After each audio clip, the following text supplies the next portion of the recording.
Good afternoon, everybody. Thank you so much for your time and for registering for this KMSA event. When knowledge becomes justice, reclaiming memory, access, and accountability. We look forward to what we have to hear from Selo. Just before we get started, I just have one or two announcements to make.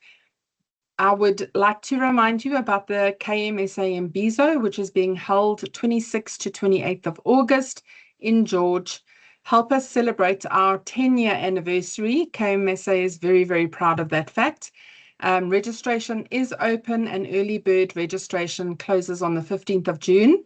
If you would like a quotation to get approval, you are welcome to visit the website. There is an option where you can generate a quotation and get yourself secured on the early bird rate. We have some wonderful sponsorship opportunities available, all various kinds. The Imbizo will also include the awards dinner and the 10-year anniversary celebration. We also have options for exhibition. If you're interested, you are more than welcome to contact myself, Eileen, at vdw.co.za, or hop over to the website, have a look at all the info and get in touch with us from there. On-site accommodation is available at the venue. We have block booked accommodation at a very reduced rate. The rates are within government rates as well, so it makes it a lot more convenient. Please note, though, that the bookings have to be done through the details provided on the website. Otherwise, you're not going to be able to get a booking because we have blocked off those rooms. As you may have all seen, yesterday we did a bit of a soft launch for the KMSA Awards for Excellence for 2026. You will see that we have 6 award categories. 4 of the awards, the Emerging KM Champion Award, KM Champion Award Individual, KM Champion Award Organization, and KM Innovation Award, will all be open for nominations in the next week. We're just finalizing a few of the details and we will then notify you accordingly. But you please do diarize the dates. If you need any more information, you are more than welcome to reach out to KMSA Services at vdw.co.za. I would now like to introduce our speaker, Selo Hatang. Selo is the Executive Director of Rihata Moho. Selo, I really hope I didn't botch that. He's a board member of the Gauteng Tourism Authority and a special advisor to the founder and CEO of Ramela and Associates. He is the former chief executive of the Nelson Mandela Foundation, where he played a pivotal role in preserving Mandela's legacy and advancing social justice initiatives. Selo, thank you so much for your time, and we are very excited to hear from you today. Thank you so much, Eileen, and good afternoon to all who are here. I have to start off on a note of perhaps it's an apology. It's a way of reflecting how, if you see Mary Philo Mabaso and you see a couple strands of gray hair that she has, it's because I must have caused that to her. So she asked me to speak, sent me a note to speak, and I said to her, I'm keen to do this thing, but I've got some travel obligations that I must still honor. These guys have not yet confirmed if I'll be traveling to these countries. I don't want to confirm yet, but let's agree that I'll confirm in 2 weeks.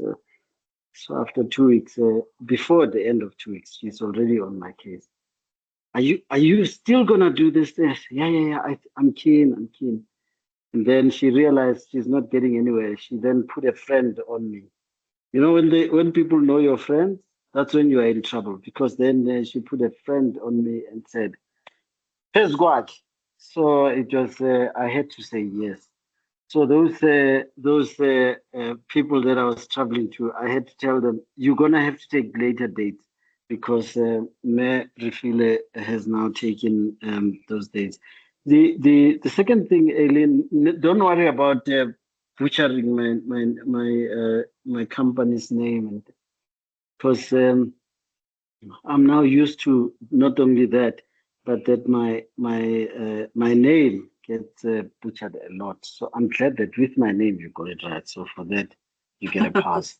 Thank you, Selo. Thank you. So no, thank you. So I have to also say one last disclaimer that I haven't been in a webinar since 2021, I think, or 2020 during COVID, and and all I remember it looked like a very sophisticated thing. You had to be in some holding room, do this, do that.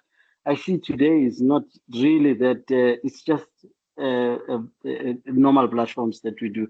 So I feel better because I was so intimidated, thinking I'm gonna have to navigate some technology, and meanwhile just not. So for today, I've done this paper in order to explore the relationship between knowledge, power, and human dignity. And as you know, that this being Human Rights Month, that we're closing, in fact, today, I thought it was important that I deal with the subject of dignity as part of knowledge management. So I argue that management is not just a technical or administrative function, but actually a moral and societal responsibility. So when institutions fail to capture, preserve, and share knowledge, communities are often left navigating systems that lack memory, transparency, and accountability. My speech kind of invites US professionals across sectors to reimagine knowledge management as a tool for justice, one that strengthens human rights, protects institutional memory, and restores trust between citizens and institutions meant to serve them. So I do this in a way in order to honor some kind of how we look at knowledge management as bigger than just preservation of records. So let me begin with a simple but uncomfortable question. What happens when institutions forget? Not when they deliberately conceal information, but when they simply fail to remember, when knowledge is scattered, undocumented, inaccessible, or lost.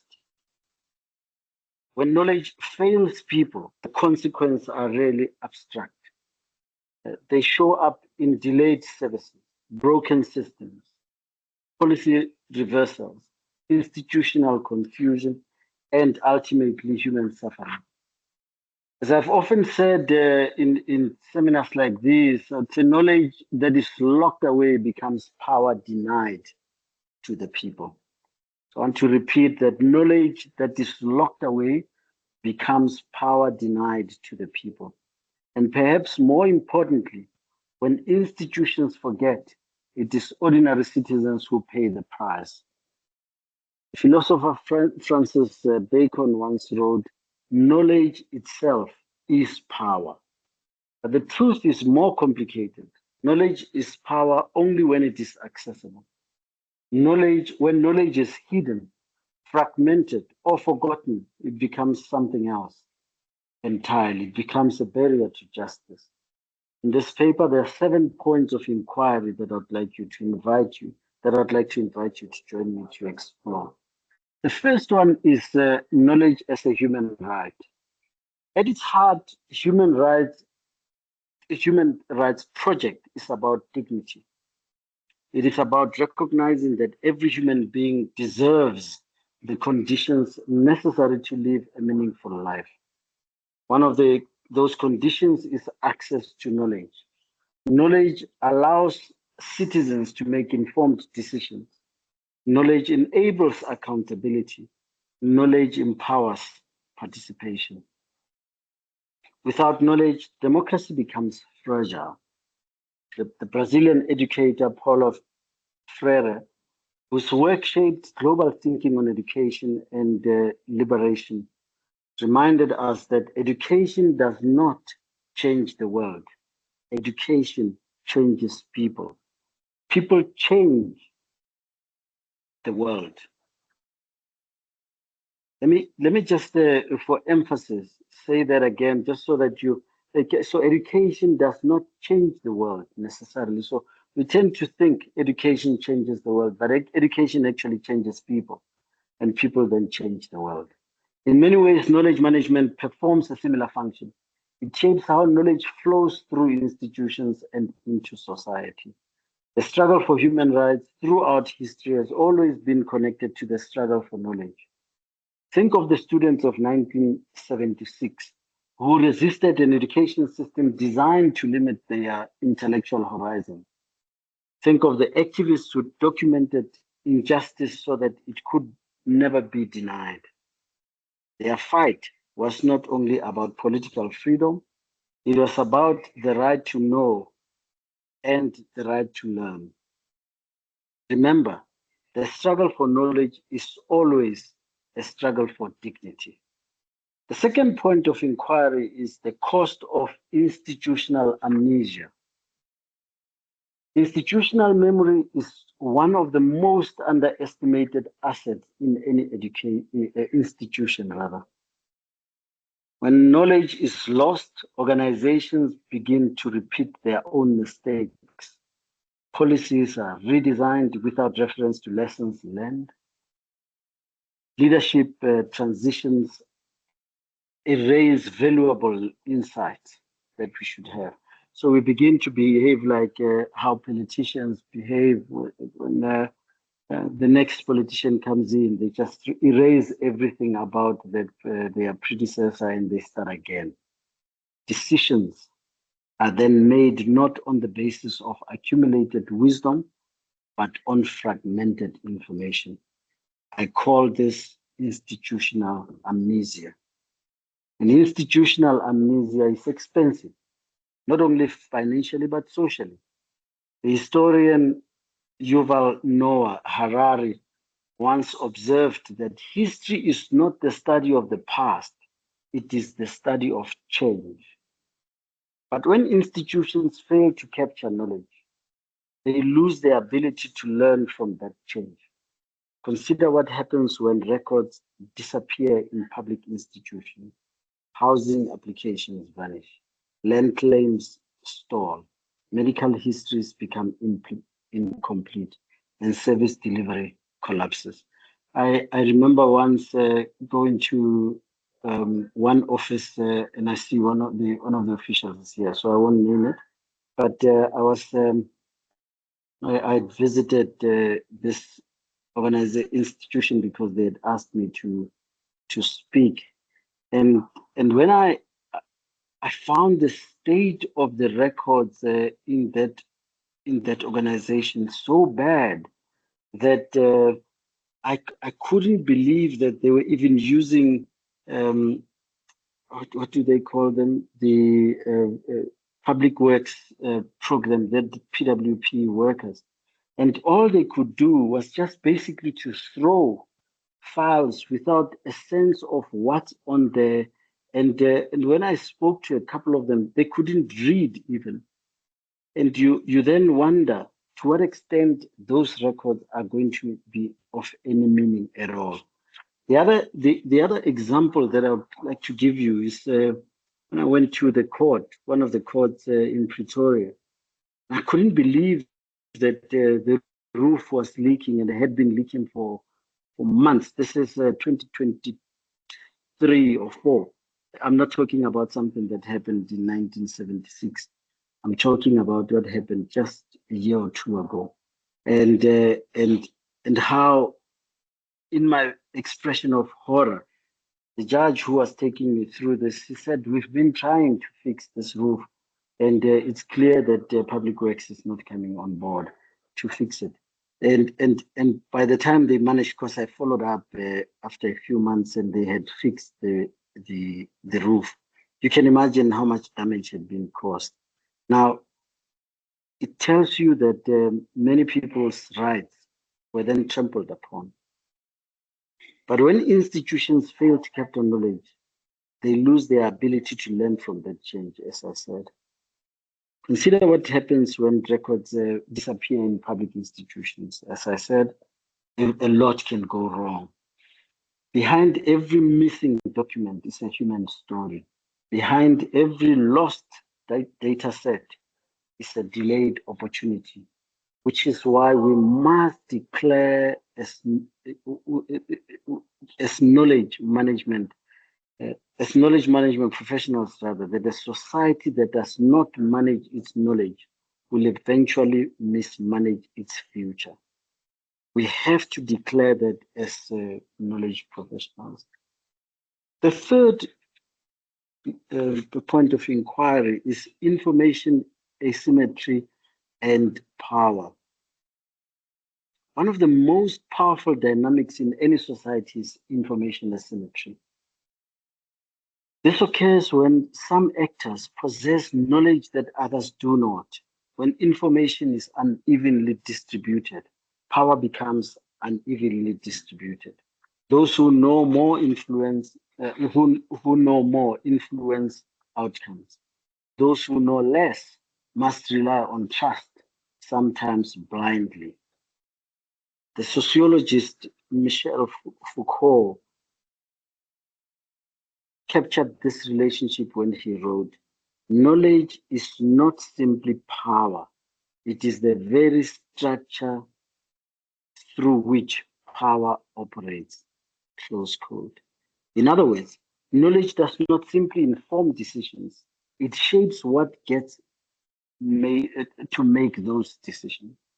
This imbalance becomes particularly dangerous when citizens rely on institutions for essential services. If people do not know their rights, they cannot defend them.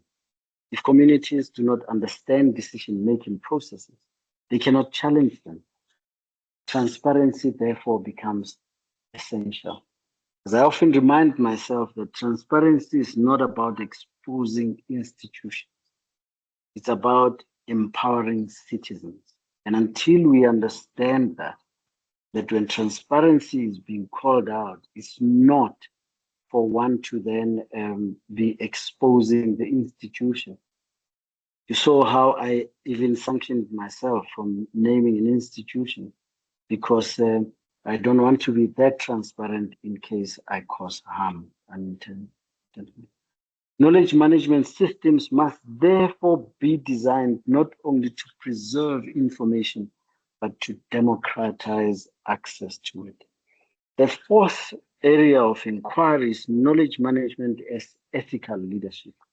We often talk about leadership in terms of vision or strategy, but leadership involves something quieter and less visible: stewardship of knowledge.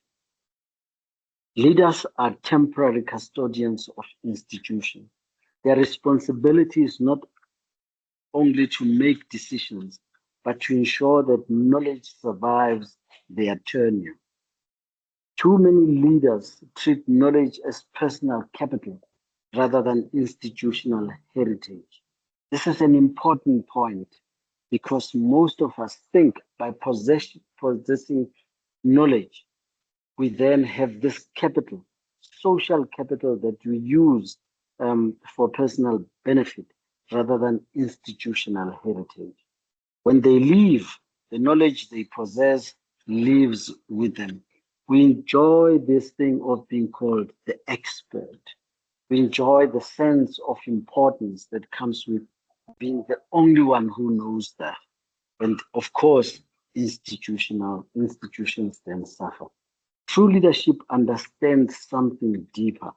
As the Kenyan scholar Ngugi wa Thiong'o reminds us, memory is the foundation of freedom. Without memory, institutions drift. Without documentation, progress resets. That is why I often thought that leadership is not about what you know, it is what you leave behind for others to know. The fifth point of inquiry is technology, artificial intelligence, and the future of knowledge.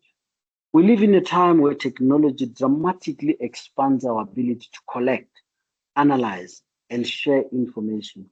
Artificial intelligence can process data at a scale unimaginable only a decade ago rather.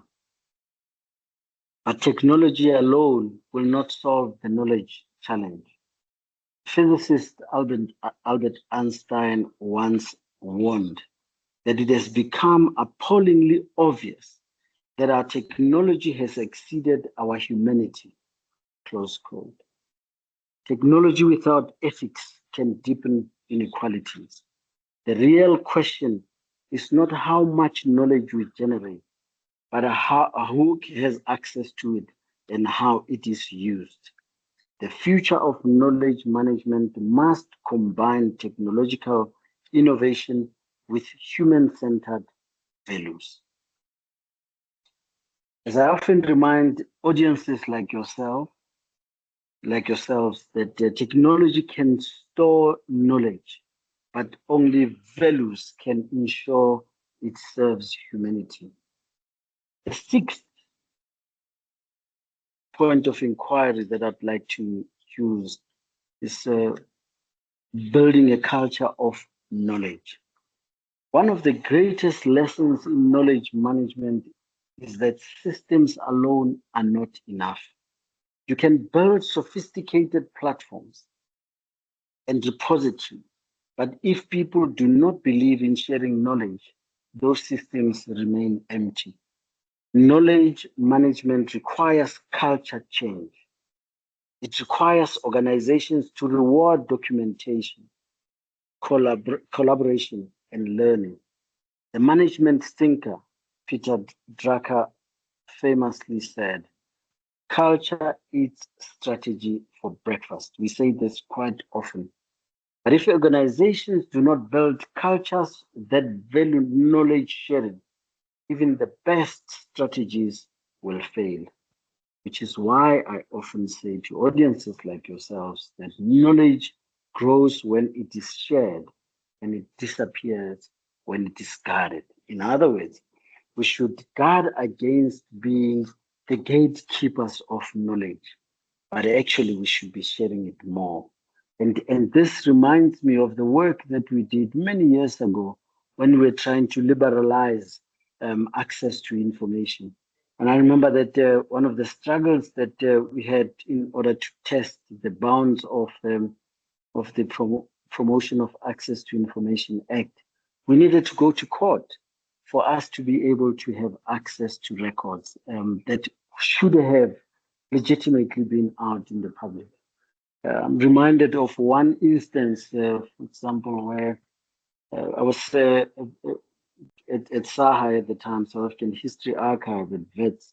It was still at WITS, and we applied for records on nuclear history of South Africa to the Department of Defense, SANDF, and Department of Defense, not SANDF necessarily. And at the time, Ntate Musiwa Lekota was the Minister of Defense. So we go through a long process that was so costly that we had to even get senior counsel involved and just as we were about to lodge court papers, we had then appealed to the minister, and the minister called us to a meeting. Minister Lekota then called us to a meeting and said, I don't understand why these people want to hold on to this information. So I have made it available. I can assure you that the country was still standing the following day. All it needed was that we publicized those records. They made waves for about a week, and a week later, the country was still here. And we tend to be guardians of information, and I never understand to what end. Because yes, when that information needs to be protected, by all means do so. But because I'm not here to make it sound like I'm saying all information should be available. I'm an information professional, and I understand that there are limits, as there are with every human right. And in this case, it is like every other, that there will be limitations of what can be accessed and what can't be. And all I'm asking is, guard against being a guardian, but rather don't be a gatekeeper. Open the gate for people to access that information and for it to be used successfully. The last point of inquiry is knowledge, memory, and national healing. In South Africa, knowledge carries an even deeper significance. Our national journey has been shaped by the documentation of truth. The Truth and Reconciliation Commission showed how testimony and record keeping can prevent denial and create the possibility of healing. Knowledge in this context is not just information, it is memory, it is healing. I want to pause here to give you an example of how we again, another example of how we used information, access to information per year. So we applied, we were approached by people who had been in the SANDF of the apartheid, SADF of apartheid government. And the defense force would then, on suspicion, if you are suspected that you are gay, then they put you through a process where you would then be, they would want to change you so that you become straight. And a lot of people were taken through that process. I forget the word. I tried to find it while researching for the speech, but I forget what it's called. And they then do this reversal process, which involved humiliating people, which involved also psychologists and. They put you through this, and then at the end, you then come out of this the SADF not having actually having done anything but being traumatized and your dignity stripped, you being stripped of your dignity. So we applied for records related to this program. And the people who had asked us to ask for these records had given us permission that we can keep a record, a copy of those records in our collections.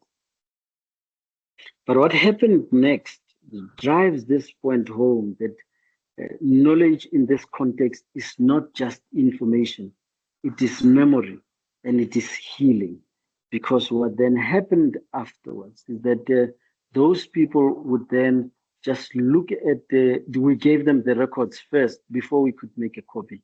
They would come through, we never opened them. They were sealed when they left the Defense Force for them to be the first people to open them. Because in there, you can imagine how much detail was given in terms of the abuses, human rights abuses that these individuals had gone through. So you'd give them a sealed record and they would take it home with them. And then about 3-4 days later, they'd ask to see us. And when they came through, they'd say, I plead that you not make a copy of this record. The detail in here is just too much to handle. And I cannot imagine that my children one day will then be able to read this thing when they come to the archive. And I cannot imagine that my neighbors will see how they will see me after they've read these records because of the level of humiliation that they've gone through. So may we see ourselves as knowledge activists, memory activists, and activists of healing. Archbishop Tutu once reminded us during the TRC process that without forgiveness, there's no future. But forgiveness itself depends on truth, and truth depends on knowledge. Remember, a nation that remembers honestly is a nation that can heal honestly. As I conclude, we must move from knowledge to justice. Let me return to this central idea of this conversation. Knowledge management is not merely about systems, archives, or repositories. It is about justice. When knowledge is accessible, people are empowered. When knowledge is preserved, institutions become accountable. When knowledge is shared, societies become more equal. The writer James Baldwin once wrote, "Not everything that is faced can be changed, but nothing can be changed until it is faced." I'm asking you to try as knowledge professionals that you try to always put the mirror in front of you and ensure that you face these demons that need to be faced about gatekeeping of information, and rather try to be the ones who are giving greater access. Knowledge helps societies to face the truth, which is why the work that each of you does is so important. You are not merely managing information, you are safeguarding memory, you are strengthening democracy, you are advancing human dignity. Allow me to end with a reflection that guides my own thinking, that knowledge is not only what we know, it is what we make possible for others to know. If we hold on to that principle, knowledge management becomes more than a discipline. It becomes a force for justice. I thank you.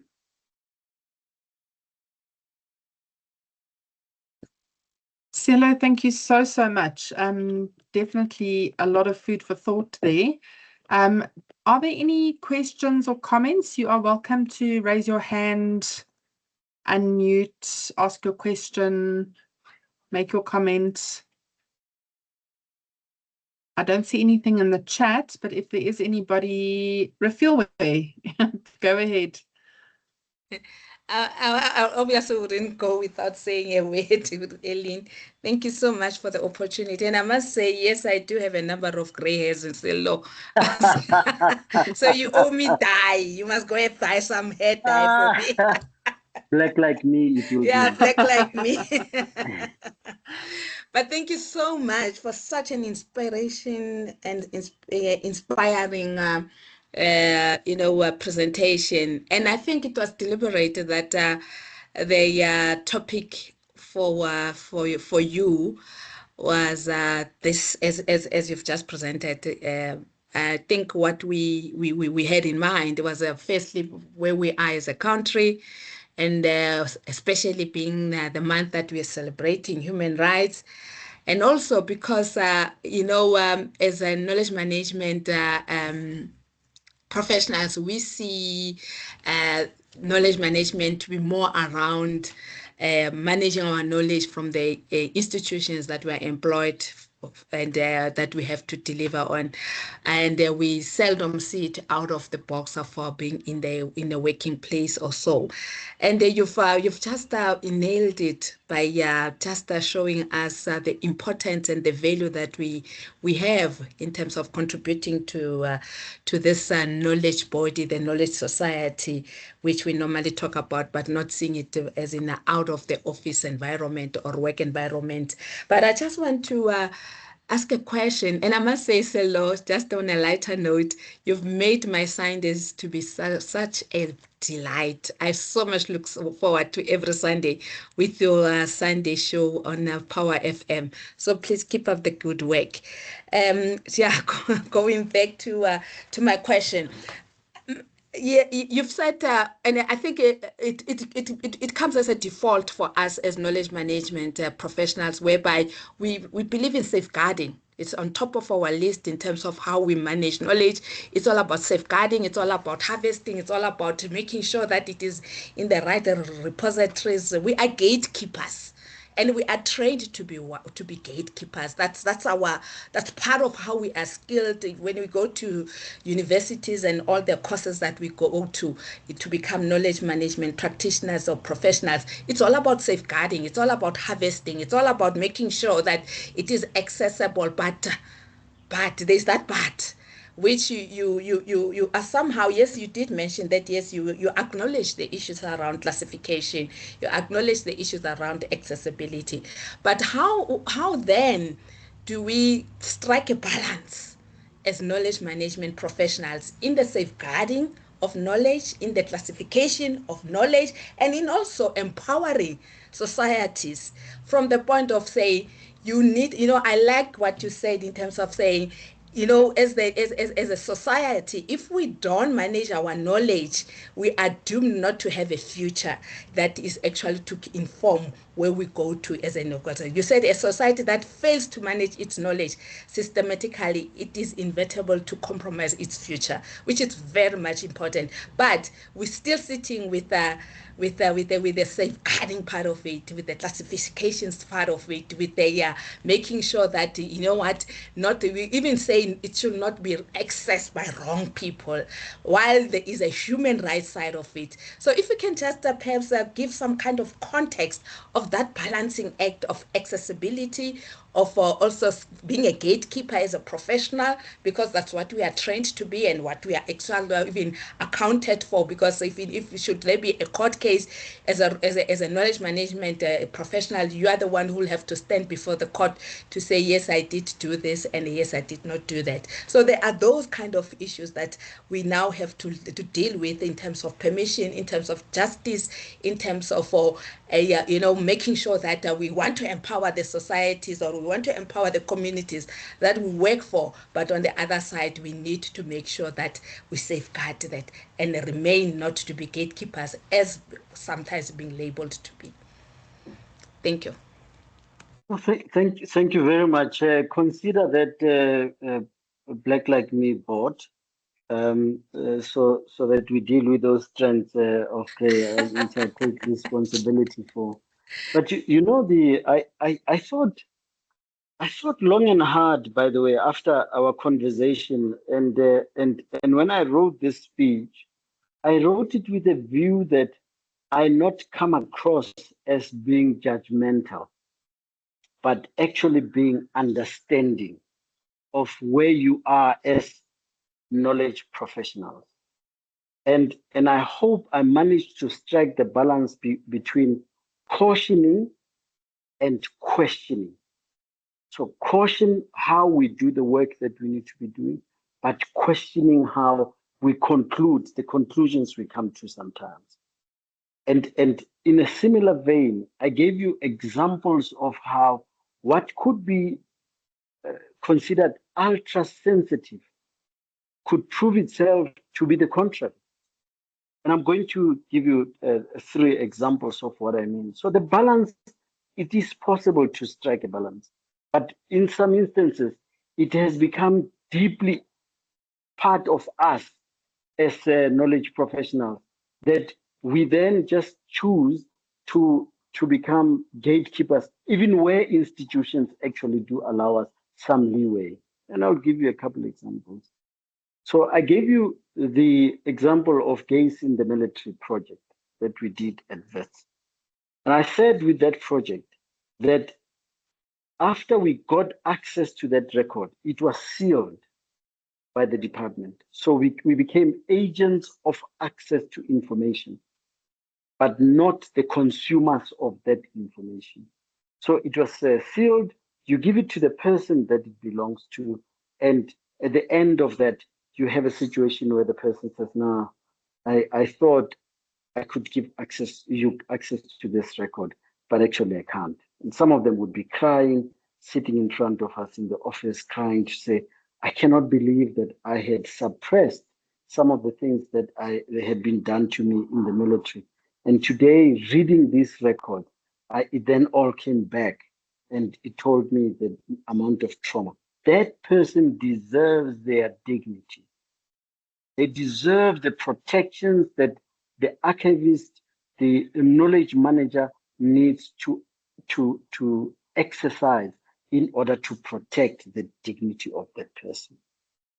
Granted. On the opposite end, we helped the Biko family to access the records of Steve Bantu Biko. And spent months at the National Archives making copies of those records. Again, the family was denied access to those records. It had to go through a long process for them to have access to those records. Today, you then realize that actually it was for the betterment of our society, for the Biko family to have access to the full record of what happened to Steve Bantu Biko. Because what then happened was they then could open the museum, and it had this rich archive that they relied on. But they also exercised some caution when it comes to the records of what was said about them. I'm reminded of a book. Apologies, I think my network dropped for a second. I'm reminded of a book by Jacob Dlamini on Askari. I think it was the title is just Askari. I might be wrong. You can check it. And he's talking about torture that was one activist was put through. And in the book, it becomes clear that information was used where the person who is being tortured gives access to information they wouldn't, under normal circumstances, have done so. And as a result, that information was used to the detriment of those who were named by this person. And they were killed, they were arrested, whatever the case may be. Similar vein, the same person then would then have to have some protection when it comes to what information was true that they gave and what information was false, where the security apparatus or the apartheid security apparatus created information and said, we got this from Sello Hadang. And meanwhile, Sello Hadang actually knows nothing about it, didn't even share that information. I'm giving you these examples which are tangible of stuff where you can strike that balance because you have an obligation as a professional, not only to your employer, but to the greater society that your greater employer. What's in the greater good of the individual, like the person whose file showed the atrocities they went through, and then the other end of it, where it's atrocities done by the apartheid government against someone like Biko, and you deny the family access to that. So sometimes as professionals, we must apply our minds in a way that says there are ethics in these things. What are ethical questions that we must look at?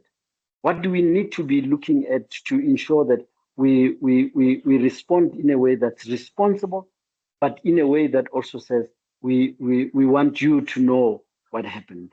And that's why I refer to our past, but to the future we dream of in my speech, because it's important that as knowledge professionals, you do not see yourself as an inactive agent in the construction of history. Actually, you are an active participant in the process of creation of history. And I think if we are to think like that, you must ask yourself, would I be proud if my children know that actually I blocked someone from getting healing out of a process that could have been given? And the country will still be standing, except of course where there's damage to the individual. There is a different case completely, because there it could cause harm that's long-term to the person when now the information is made available widely. So I actually gave a short speech so that we can have more time to discuss. So I wouldn't want to be hogging the space, so that you then have more time to ask.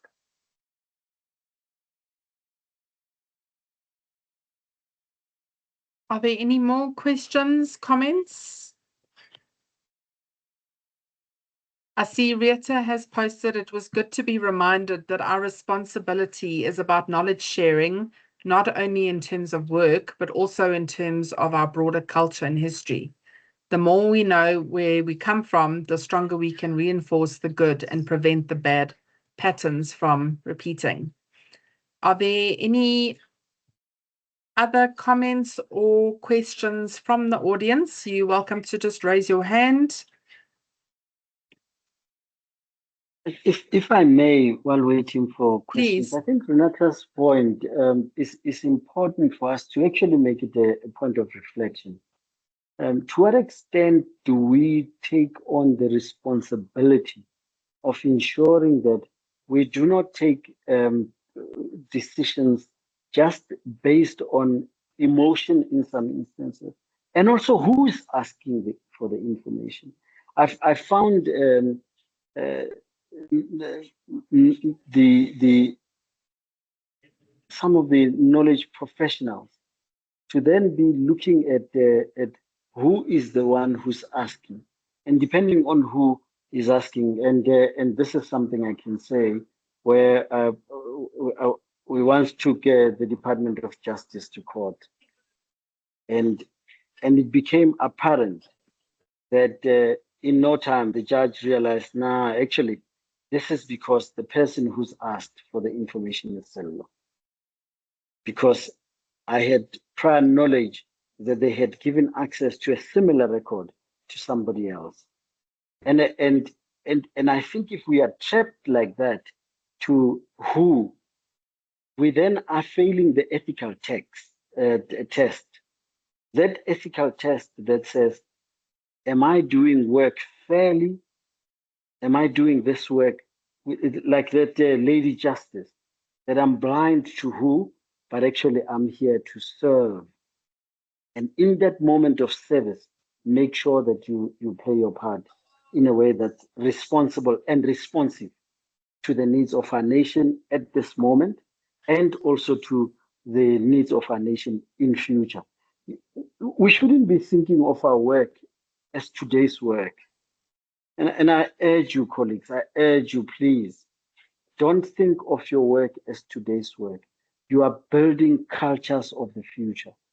Those who are still to be born will now create records that you have denied them, just using AI. Because you have denied them access to the real thing, they will then just create it. And we must avoid that. Authenticity is what we live with and live off as professionals. And the moment you lose that authenticity, I promise you, there won't be a need for us as professionals to still be knocking around. Because why should we still be knocking around when we are not giving access to the authentic record of what happened in our country in the past? Thank you, Sila. I think that was a very, very valid point. Okay, Rodney is asking, who decides what information or knowledge to be shared with the public and criteria used to decide what to be shared and not be shared? That's a very important point, Rodney, that you're making, because there's always parameters that are set. And I'm not sitting here today. I'm not sitting here today suggesting that there are no parameters. There are. And I said it also in my speech that there are limits to access. Those boundaries that are set, those parameters that are set by the very archivists and professionals because they are interveners in history. That's why I made the point, and it's just important that I make that point, that you don't see yourself as inactive. You are actually an active participant in the construction of history. How people understand the context of the past, you are part of that process. There are always the policies that are set in every institution, Mr. Kamanga, where every institution would have the parameters within which you can operate. But when in doubt, you then escalate matters. And I think it's important that we do so with the conscience. When you do a policy, write up a policy, the policy must be a policy that suggests to a person who is using it that this was written in my best interest, not just as a professional, but in the best interest of the user who's going to come knocking at the door. Dr. Mathola Motshekga, once came to the National Archives while I was still a junior at the National Archives, and he came to do land claims. He was at the time he was the premier of Gauteng. So what was interesting about him coming to the archives, he spent months. Every second week, he will be there, spending 2 to 3 days, and then going back to work, and then just like that, he's back and doing the work. And I remember his words back then. He said, I don't think people working in this building realize how important the records that you keep are in terms of not only our knowledge history, but actually in terms of rebuilding the country we dream of. And those words stayed with me. I was thinking, we are active participants, and depending on what we choose to give access to, we could shape history either way. And he was helping people to access land for land claims purposes. Now you can imagine, that's big to be dealing with land claims. Yet you find that today the land claims are delayed, all because people are not doing even the most basic of things that they should be doing. They're not doing it. And I think it's important that we look in the mirror. That mirror must reflect a person who cares about transparency and accountability. It shouldn't be someone who says, I'm here to just do a job. It's not a job. It's almost a calling to be a knowledge professional. It's a calling because you're making decisions on who lives, who dies, who gets access to what. And all these things are decisions that you make. I'm exaggerating by saying who dies, obviously. I know that we're going to walk out. Oh, Hatang now says we are now deciding on the life and death of people. No, but I meant that you make those decisions of who has access to what. And in fact, you could argue that by death, it's when someone doesn't get the most needed service that they need to have. So you make the call ultimately as a professional, but you make it based on policies that are there. Watch for those policies that are ethical, that is policies that promote access, greater access than gatekeeping. Unless, of course, there are really reasons for something not to be released.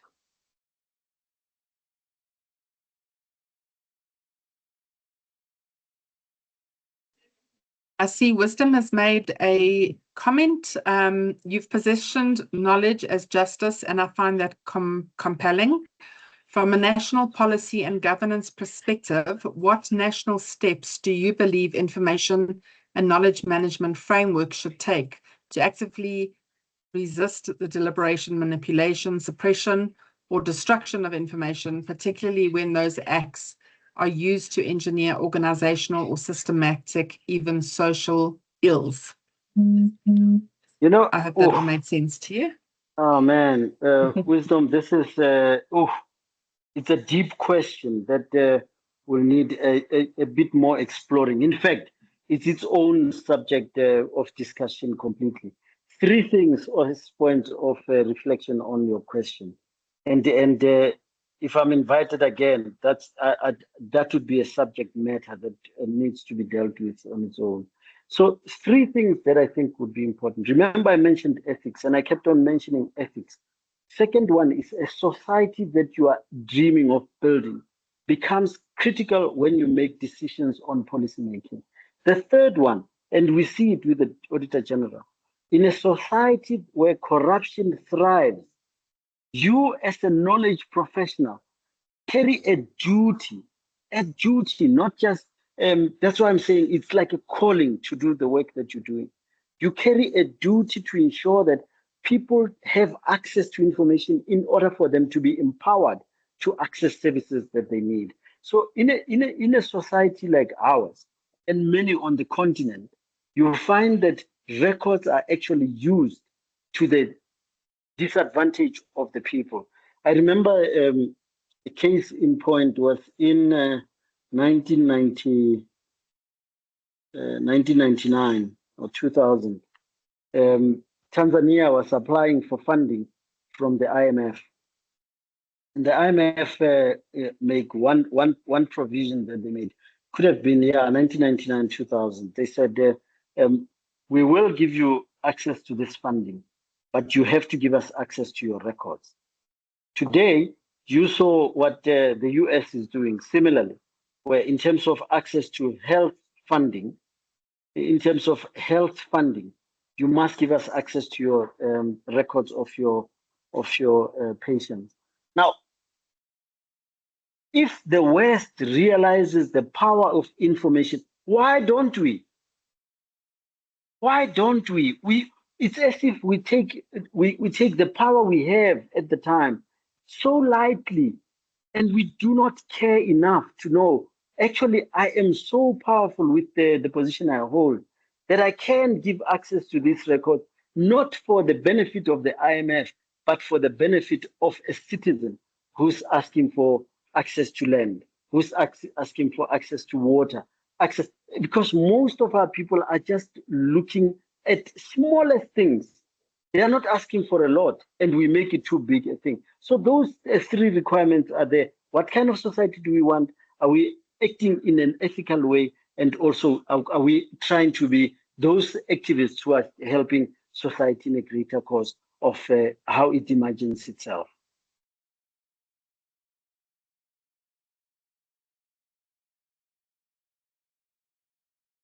Wisdom, I hope that answered your question. I think, oh, there we go. Let's take the last comment from Sibosiswe. What's your take on the release of the Epstein files, where the abuse of power and politics have played a major role in how governments become the gatekeepers of information and deny justice to citizens? You know, Sibosiswe, I actually wanted to mention the Epstein files, but I then thought, no, maybe not. And you can see how governments can manipulate based on who. Remember, I mentioned the point about who's asking for access, who is releasing the information as well. Here's a sitting president who is deeply implicated in abuse of children. And that implication that they are implicated, the Department of Justice actively participates in suppression of access to information. And I think if we are to think of the Epstein files, they are the epitome of how society needs to reimagine itself, not as gatekeepers, but actually as saying it's about healing. Remember that point I made about healing. Here are victims who are just trying to make sure that they heal. And there is the government actively blocking the healing process and saying you won't have access because those who are implicated are in power. However, if the person who is in power was not there, and I think it's an important point as well, if the person who is implicated was not there in power at the time, you would have had a different outcome where you have greater access because they are not implicated.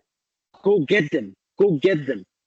And you have the Clintons who have to appear before the thing. And for me, if they appear in Congress, why not call the guy who's implicated even more? Where photographs show that he was there, that photographs show that he actively participated, but because he is the holder of power. So how do you guard against that? It's the kind of society where balance of powers needs to always be struck.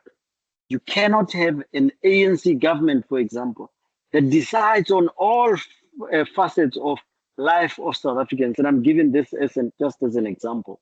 You cannot have a DA government in the Cape which decides on all facets of government because there's such a huge majority that they can determine who's found guilty and who's not. That's why we have three spheres of government, and those three must always be working in tangent with each other so that they can then ensure that there's dignity of its people. Thank you, Selo. Thank you so much. I think that this conversation could go on well beyond our allocated time, but I think we will leave it at that for now. Thank you so much, Selo, for your time.